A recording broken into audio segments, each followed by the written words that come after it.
Bom dia, turma.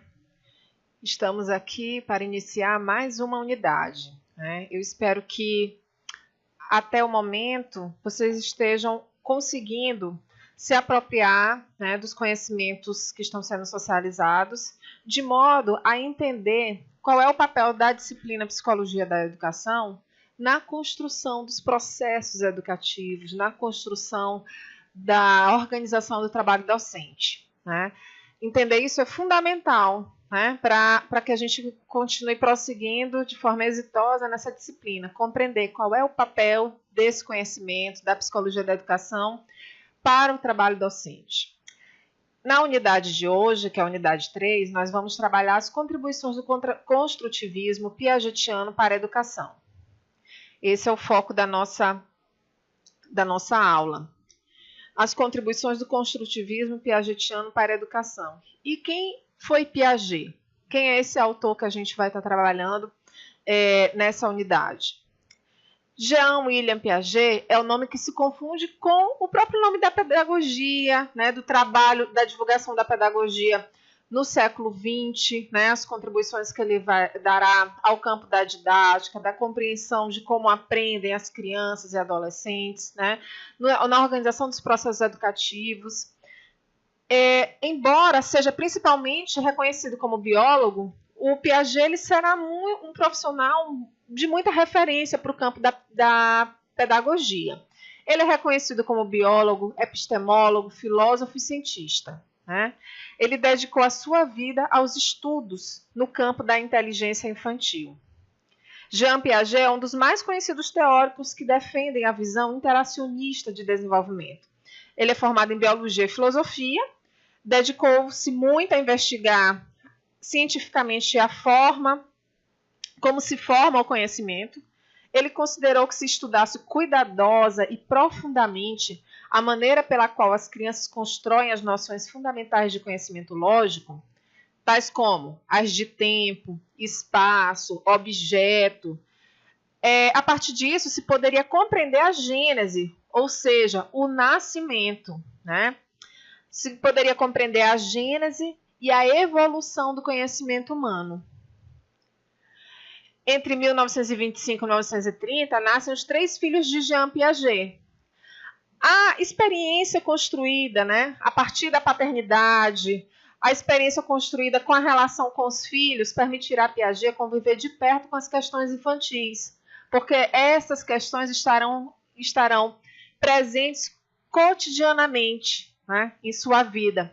E isso, né, lhe renderá a construção das obras de psicologia científica do século XX, o nascimento da inteligência na criança, em 1936, a construção do real na criança, em 1937, e uma das suas principais obras, que é a formação do símbolo na criança, no ano de 1945. A teoria de Piaget, segundo Latelle, que inclusive esse autor, que eu dou referência aqui no slide, está previsto, ele é o pesquisador que vai falar sobre Piaget e sua teoria no vídeo que eu estou indicando, né, para vocês assistirem, que está disponível no YouTube, né, Grandes Educadores. Então, assistam, que vai ajudar muito vocês a entender essa teoria de Piaget. Então, Latelle, ele destaca o quê? Que a teoria de Piaget prima pelo rigor científico de sua produção, ampla e consistente ao longo de 70 anos. Essa teoria ela trouxe contribuições práticas importantes, principalmente ao campo da educação, muito embora, curiosamente, aliás, a intenção de Piaget não tenha propriamente incluído a ideia de formular uma teoria específica de aprendizagem. Na teoria de Piaget, que é o desenvolvimento cognitivo, depende de fatores tais como maturação, experiência, aprendizagem social e equilibração. Nós vamos ver mais detalhadamente cada um desses aspectos. E vamos começar por esse ponto, que é o conceito de equilibração, tá? Que está destacado no fascículo de vocês, que é o processo de autorregulação interna do organismo, da busca interna de equilíbrio entre as estruturas mentais após cada desequilíbrio causado pela e na interação com o ambiente. Na página 84, no fascículo, traz esse conceito. Mas vamos ver aqui. A noção de equilíbrio né? É o alicerce da teoria de Piaget. É um conceito importante para a gente entender outros conceitos que aparecem associados à equilibração. Para esse autor, todo organismo vivo, quer seja uma ameba, por exemplo, um animal, uma criança, procura manter um estado de equilíbrio ou de adaptação com o seu meio, agindo de forma a superar perturbações na relação que ele estabelece com o meio. O processo dinâmico constante do organismo busca um novo e superior estado de equilíbrio. É denominado processo de equilibração majorante. Então, a construção do processo de equilíbrio sempre se dá na relação de desequilíbrio, né, da estrutura desse ser vivo. É um processo dinâmico e constante que ocorre com todos nós. Bom, daí, dois mecanismos são acionados para alcançar um novo estado de equilíbrio. Quais são eles? Nós temos aqui. O primeiro recebe o nome de assimilação e o outro de adaptação, tá? Para ver detalhadamente esses conceitos, a gente vai para o conceito de equilíbrio a partir da atuação de dois elementos básicos ao desenvolvimento humano.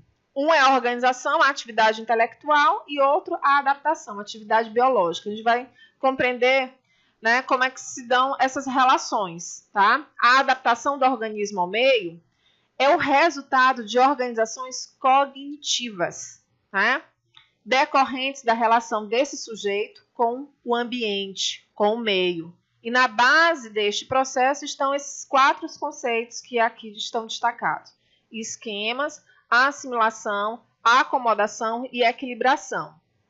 Então, a adaptação, né, que é a atividade biológica, ela está relacionada a esses quatro conceitos aqui, tá?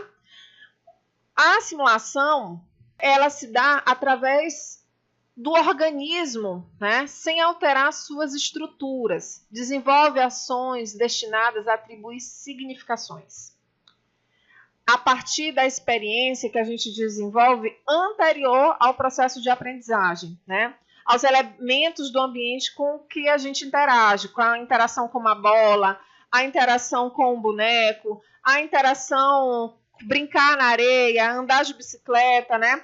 Então, são ações destinadas, né, a partir das experiências anteriores ao desempenho da atividade com esses exemplos citados. O outro mecanismo pelo qual o organismo tenta restabelecer um equilíbrio superior com o ambiente é chamado de acomodação, tá? Agora, o organismo é impelido a se modificar, a se transformar para se ajustar às demandas impostas pelo ambiente. Então, na assimilação, o organismo desenvolve ações destinadas a atribuir significações. E na acomodação, o organismo é impelido a se modificar. No primeiro, ele atribui significações. No segundo, ele tenta, né, se modificar a partir dessas interações com o meio. Um outro conceito que aparece aqui, vamos lá.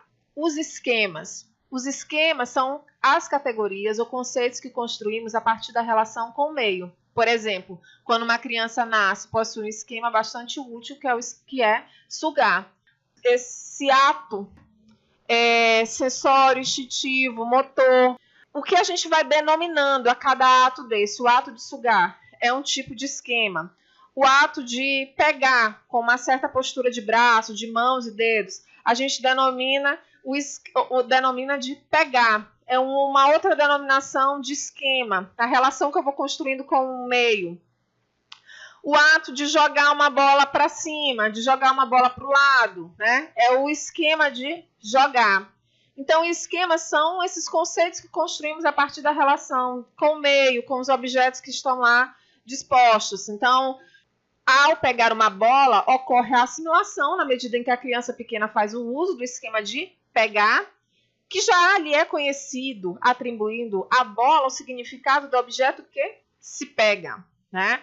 Então, aí esse conceito de esquemas, né, também é importante para a gente entender, né, o desenvolvimento motor, o desenvolvimento cognitivo dessa criança. O processo de assimilação né? Eu já expliquei anteriormente, associado ao processo de acomodação. No fascículo de vocês está destacado o quê? É o processo pelo qual se integra uma nova informação aos esquemas. Esta informação pode ser perceptual, motora ou conceitual, né? A acomodação é o processo pelo qual a informação assimilada passa a compor um esquema. Há momentos em que a acomodação ela é mais importante que a assimilação.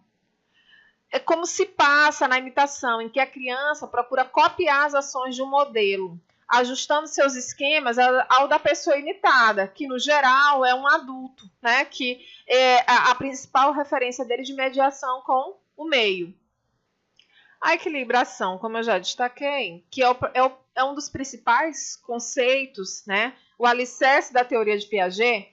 No fascículo está destacado o quê? É o processo de passagem de uma situação de desequilíbrio cognitivo para uma situação de equilíbrio, de autorregulação da interação do sujeito com o meio, né?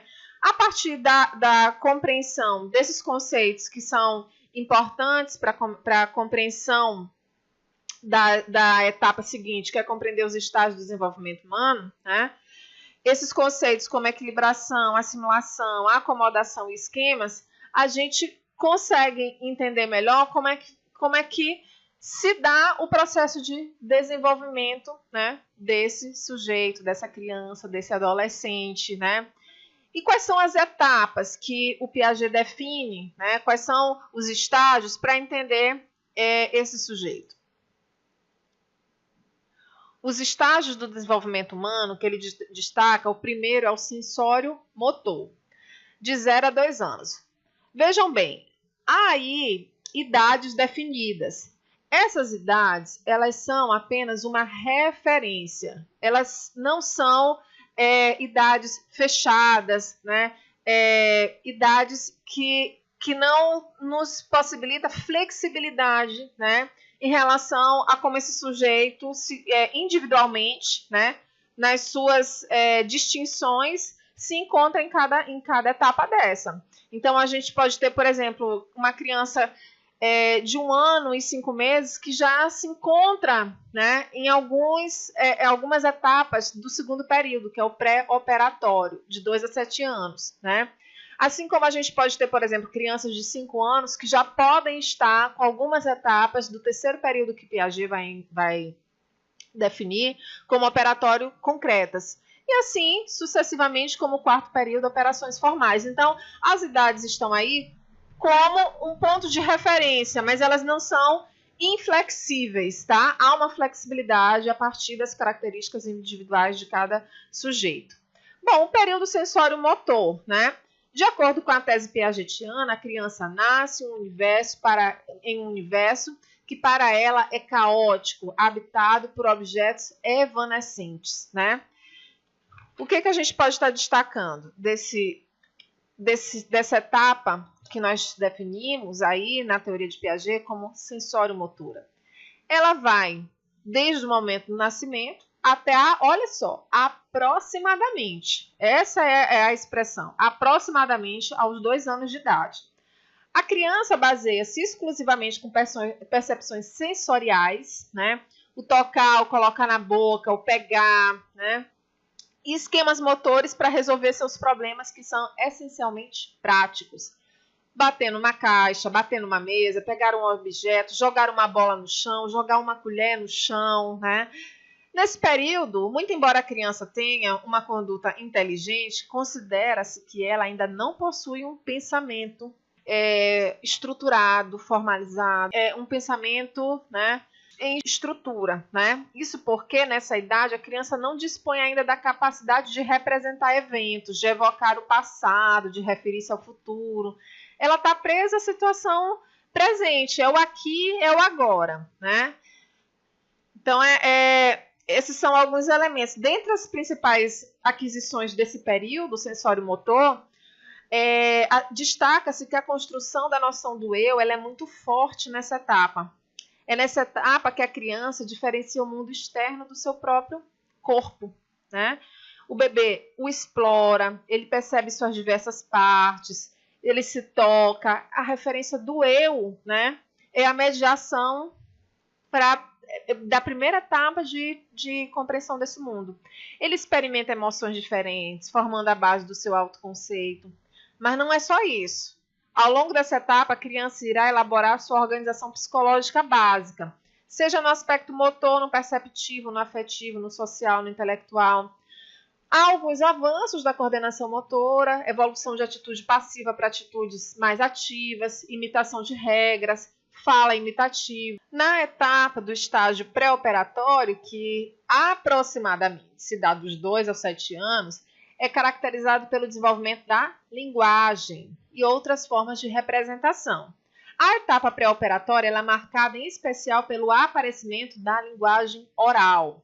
Ela é que permite à criança dispor, além da inteligência prática construída na fase anterior, da possibilidade de ter esquemas de ação, de atitude, chamadas de esquemas representativos ou simbólicos, ou seja, esquemas que envolvem uma ideia pré-existente a respeito de algo. Ela é capaz de formar, por exemplo, a representação do que é um avião, do que é um carro, de papai, de sapato, de que não se deve bater em outra criança. São representações que ela vai aprendendo, né? Ela já é capaz de organizar.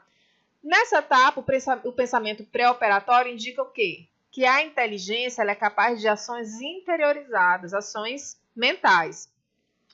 Uma outra característica dessa fase é o animismo. Esse termo indica que a criança ela empresta a alma, porque esse termo vem do latim anima. Ela empresta a alma às coisas, aos animais, atribuindo-lhes sentimentos, né? Se ela bate, por exemplo, a cabeça na parede, ela vai dizer o quê? Que a parede machucou ela, né? Que a parede é feia, né? Ela vai fazer o sinal para a mãe brigar com a parede, para a mãe brigar com o chão, que ela se machucou, né? Então a parede é má, a mesa que ela bateu e essa machucou é má. Então quando ela se machuca, ela machuca a cabeça, ela vai atribuir às coisas, né? Essa animalidade, esse sentimento, né? O estágio das operações concretas, ela se dá aproximadamente dos 7 aos 11 anos. Vai se caracterizar pelo quê? Pelo desenvolvimento e aprimoramento do pensamento lógico. É a forma como a criança lida com o mundo, como ela o conhece, demonstra que ela se encontra em uma nova etapa de desenvolvimento cognitivo. Ao se comparar as aquisições desse período com o do anterior, observa-se grandes modificações. Em primeiro lugar, é nessa etapa que o pensamento lógico objetivo adquire um certo destaque, uma preponderância. Ao longo dela, as ações interiorizadas vão se tornando cada vez mais reversíveis e, portanto, móveis e flexíveis. O pensamento se torna menos egocêntrico, menos centrado no eu. Agora, a criança é capaz de construir um conhecimento mais compatível com o mundo que a rodeia. A última etapa é o estágio das operações formais, aproximadamente de 11 a 15 anos, caracterizado pelo desenvolvimento da aptidão de aplicar o raciocínio lógico. A última etapa é o estágio das operações formais, que vai aproximadamente de 11 a 15 anos ou mais, né? Essa etapa ela é caracterizada pelo grande avanço do desenvolvimento do raciocínio lógico, né? A criança se torna capaz de raciocinar logicamente, mesmo se o conteúdo do seu raciocínio for falso, né? Ela tem uma capacidade de trabalhar com aspectos abstratos, né? De forma bem mais ágil, né? A criança no operatório formal ela pode pensar de modo lógico e correto, mesmo com conteúdo de pensamento incompatível com o real. A criança operatória concreta, que é a etapa anterior, não, ela desequilibra e falseia no raciocínio, porque ela é prisioneira da realidade concreta. Nessa etapa, as crianças elas já dominam a capacidade de abstrair, de generalizar, de criar teorias sobre o mundo. No aspecto afetivo, é uma etapa, né, de transição aí na adolescência de muitos conflitos, o que é muito normal nessa etapa, né? A vivência de muitos conflitos que também são importantes para a mediação com o mundo. Então é isso, nós ficamos por aqui. Eu espero que vocês tenham conseguido aprender um pouco dessa teoria, que é a teoria piagetiana, tá? Muito obrigada.